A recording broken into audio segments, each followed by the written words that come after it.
Мне очень хотелось донести эту мысль до вас. Смотрите, Джохару Дудаеву говорят, что будет, он рассказывает, у него берут интервью, и он рассказывает, что после Чечни будет Крым, Украина, и русские с украинцами сойдутся на непримиримых позициях, как сейчас это происходит. И в следующем интервью ему говорят, может, не надо чеченцам сопротивляться. И он говорит, нет, чеченцам нужно драться на смерть, до конца. Я вот что скажу чеченцам, он говорит. И сам, сражаясь, погибает в этой войне.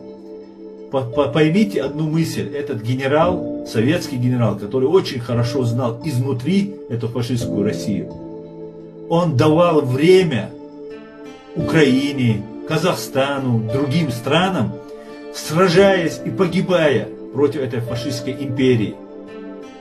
Он говорит, что после Чечни будет Крым и война в Украине. Это говорит о том, что он знает, что Чечня не выстоит. Мы сделали больше, чем могли, понимаете? Больше, чем возможно это сделать. Понимаете? И мы дали 20 лет, 25 лет Украине, другим народам, 20 лет. В 14-м напали, в 94-м напали на нас.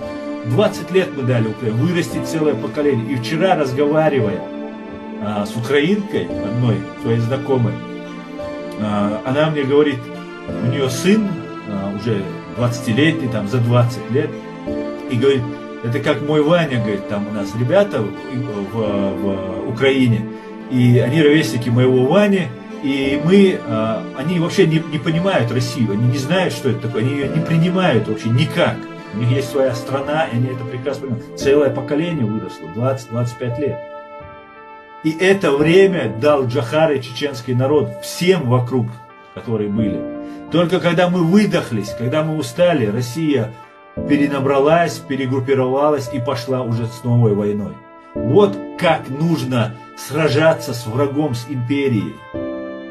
Даже понимая, что мы проиграем, он давал время другим. Он мог сказать, все, мы сдаемся, хорошо, понимая, что мы не выстоим.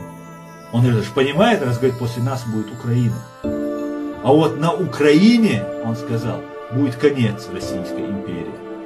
Солнце свободы зайдет со стороны Украины. И мы искренне в это верим. И искренне поддерживаем Украину. Слава Украине!